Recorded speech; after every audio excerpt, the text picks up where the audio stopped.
When we think about and study racial inequality and trends in racial inequality over time, a lot of focus is placed on the 1960s. This was a decade where civil rights legislation was passed, where the black middle class really emerged, and where racial inequality was reduced to a great extent. In the 1970s, all that progress toward racial equality essentially came to a halt. What happened? Why is it that African Americans have not made more progress toward racial equality since 1970? To understand that, sociologists focus not only on things like educational attainment or what kind of jobs African Americans and whites have, they also focus on the environments that surround us, what types of neighborhoods we live in, and everything that's wrapped up with that.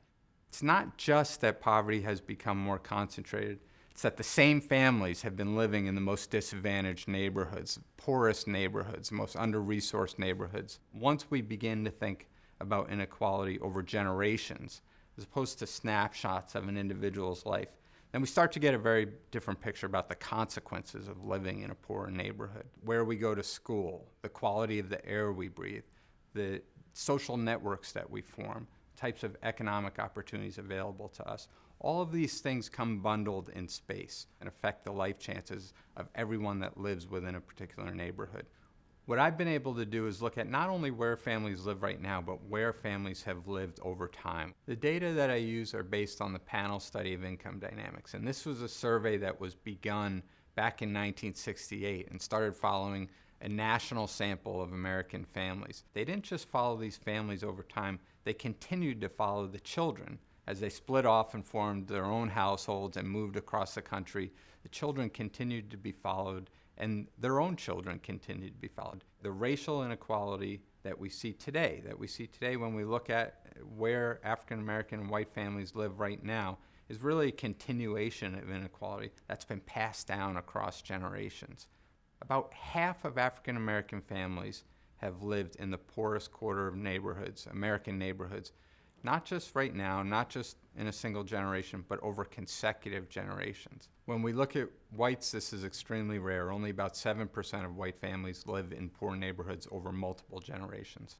If we just look at those families that are currently living in poor neighborhoods, about 80% of African American children living in a poor neighborhood now are from families that have lived in similarly poor neighborhoods for at least 2 generations. And that's compared to about half of white families. So what that means is that children that are currently exposed to poor neighborhoods are from families that have experienced the same disadvantages that come bundled up in a neighborhood over long periods of time. If the child goes to a low-quality school, it's overwhelmingly likely that the parent also attended a low-quality school. If the child was exposed to pollution in the air, it's overwhelmingly likely that the parent was also exposed to pollution in the air. The effects of exposure to poor neighborhoods over multiple generations look much more severe than the effects of exposure over a single generation, over a few years of a child's life. The reason we focused on children's performance on tests of cognitive skills is because we know that these cognitive skills are important later in life. We know that they're linked with how kids do in the labor market. We know that they're linked with health. We know that they're linked with educational attainment. So how kids perform on a test of cognitive skills is really predictive of how they will do in life in a lot of different ways. We've split up our sample into 4 groups. And on the far left of the figure, we have the scores of kids from families that have never lived in poor neighborhoods. Okay, what we find is that they score above the national average. The second group is kids whose parents grew up in a poor neighborhood. They score closer to the national average. Interestingly, the kids who grew up in poor neighborhoods themselves but did not have a parent that grew up in neighborhood poverty score about the same. And finally, we have the group that was from families exposed to neighborhood poverty over consecutive generations. Children from families that have always lived in neighborhood poverty score about 16 points lower than children from families that have never lived in neighborhood poverty. We want to make sure that any differences we see between kids whose families have always lived in poor neighborhoods versus kids whose families have never lived in poor neighborhoods are not driven by some other characteristic of the family. So after adjusting for everything that we can measure in the data, children from families that have lived in poor neighborhoods over multiple generations still score about 8 or 9 points lower than children whose families have never lived in poor neighborhoods.